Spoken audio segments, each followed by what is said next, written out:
Disney fandom is some of the most active out there. They're involved, they love their stuff. But when it comes to the Disney parks, there are a few things they should let go of. Here are 3 things that Disney fans need to let go, and 3 things they shouldn't.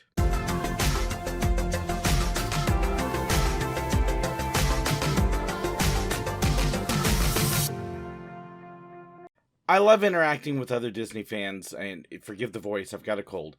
But I enjoy talking with them about different things and things they love about the parks and things they don't, and what they wish they would see happen and what they wish wouldn't. As you get talking with them, you begin to realize that there are some things that they just need to let go of, that they're holding on to. It's like, that's not going to happen. But then there are other things that they absolutely should be making a focus and fighting for. So here are 3 things that Disney fans should fight for, and 3 things that they just need to let it go. Let it go, let it go. Okay, that's the thing. Number 1 that they really need to let go, the Yeti. The Yeti is not going to get fixed. The Yeti over on Expedition Everest used to move. It didn't last very long, and then it froze, and now it's Disco Yeti. There's still people out there going, fix the Yeti, fix the Yeti, fix the Yeti, and can't seem to come to grips with the fact that it's not ever going to happen. The Yeti's not going to move again. It's going to cost way too much money to fix this thing so we can move, and they're not going to make any money back on it moving anymore. Here's the honest truth. The vast majority of people who go to Disney parks don't know the difference. And when you ride it, I've experienced it both ways, it's such a minute difference, it really doesn't impact the ride. Disney is not going to spend hundreds of thousands, millions of dollars likely, to get this thing fixed, to get the foundation fixed so it can support it, to make it work, and have everybody go, what's the big deal? The big champion they had in Joe Rohde has moved on. He's no longer with Disney. It's just not going to happen. The moving Yeti isn't coming back. Let it go. Number 1 of things you shouldn't let go. The lower maintenance and upkeep quality in the park. Okay, this is something that definitely is showing in the last few years. As Disney has cut budgets, and you're going to see this as a common theme, it's definitely become obvious that they're not keeping up on the paint jobs, the maintenance of different things. They've cut staffing. There's stuff that is not getting done like it used to, and it shows in the parks. Not as many ride vehicles on some of the rides, not as much capacity. Things that are freshly painted, and you're looking at it going, boy, that doesn't look good. This is something that Disney is not holding up the standards that it used to, and it really should. It does make a difference in the parks. And when you go and you constantly see the same animatronics not working, or you see paint chipping off, or roofs looking bad, this is not the standards that we're used to. It's not the standards that Walt or Roy would have held up. This needs to really have something to do. Keep piling on that one. Don't let that go. Let's get Disney back to the standards it should be. Number 2 on things to let it go. Paid Fast Pass, or Genie Plus, is here to stay. Disney is really the only company that still had a free skip the line system. The only one. They're really the ones who originated the skip the line. They're the only ones that were still doing it free. Every other company out there, Universal, Six Flags, Cedar Fair, Hershey, Kennywood, any other park that has a skip the line system, it is a paid extra charge. Disney was the only one doing it free, and they're revising it now to make it a paid system. I'm honestly surprised it took them this long. Free Fast Passes are not coming back. They're just not. It's not a business model that anybody else does. It's not something that Disney is going to go back to. In fact, as they fine-tune and tweak Genie Plus, at Disneyland, it's working pretty well. It needs some work at Walt Disney World, absolutely. There are things they still have to fix with it, but the free system is not coming back. It wasn't as good as you think it was. Go look up Defunctland's amazing video on FastPass if you don't believe me. Don't believe your perception that, oh, I got to save time on one line, and you made up for it on everything else. The free system's not coming back, and in my opinion, good riddance. Honestly, the paid systems actually make it better for everybody because it doesn't impact the standby lines anywhere near as much. And the people that do pay for it don't have to wait as long. And you don't have to pay for it. If you don't want to spend the money, don't. It's that simple. But the free thing, it's not coming back. Let it go. Number 2 on things you shouldn't let go: the declining quality of service offered at the parks. You're going to find now, if you go meet the characters of Walt Disney World, if they're indoors, it's a photo box instead of a person. It's not as good a picture. You're finding that extra charges for things that used to be free. Prices are going up. There are things that they used to do that they don't do anymore. We ran into this at Disneyland when my friend ripped his shorts on Space Mountain, and we went to talk to them and, hey guys, he's got a big hole in the back of his shorts. What are you going to do? Oh, well, you can leave the park and go do something. That never would have flown in the past. Ever. The quality of services and the desire to make things right has definitely slipped a lot. The Disney standard that used to be above everybody else, I hate to say this, but they're not any better than Six Flags on a lot of things right now. And that's bad. Very simply, Disney needs to get their standards back up.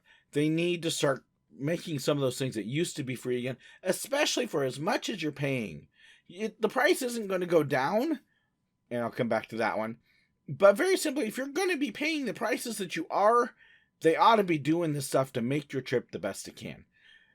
Don't let that go. Number 3, the top one actually, on things that Disney fans need to let go. Disney is not going to get any cheaper or more affordable. It is not a low to middle income family vacation.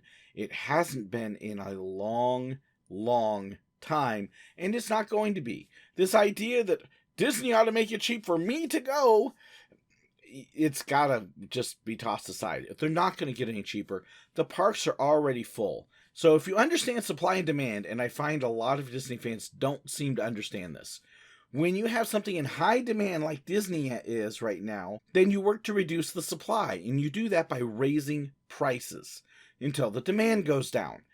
As long as the parks are full, the reservations are full, the prices are going to go up. It's not going to get any cheaper anytime soon.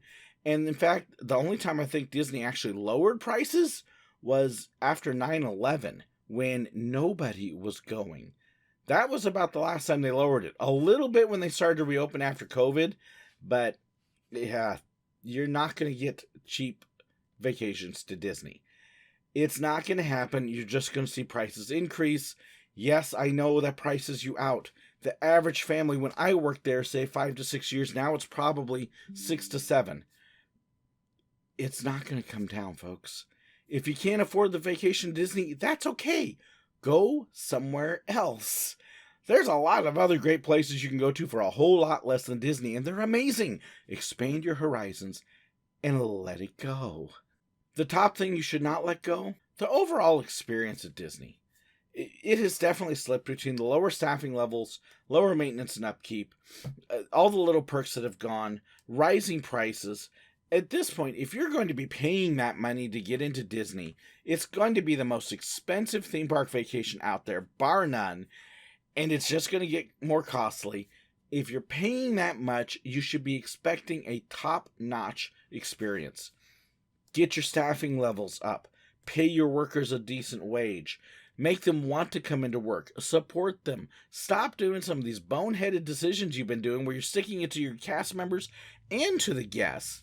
Make the experience wonderful. Do what you used to do and make Disney the destination that people want to go to and are willing to pay for. As long as you keep squeezing nickels out of them, oh look, we already charged $5.50 for a bottle of Coke.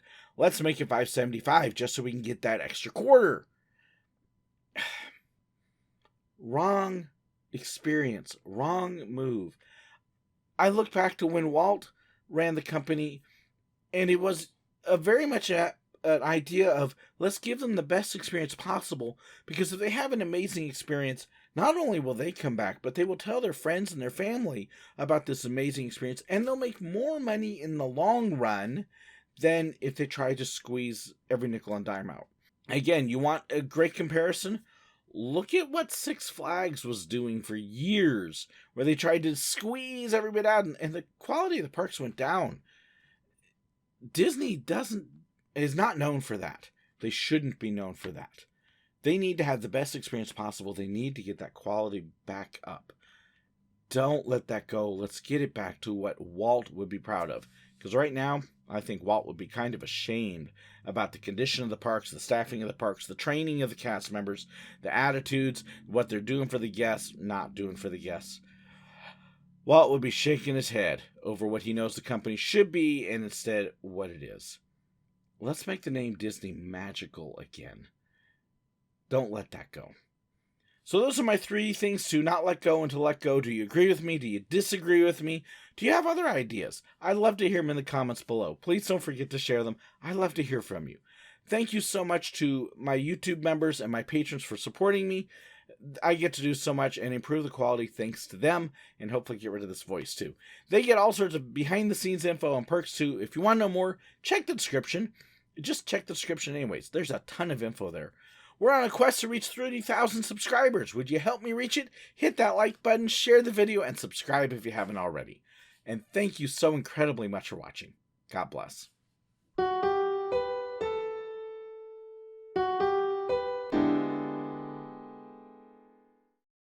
Thank you so much for watching.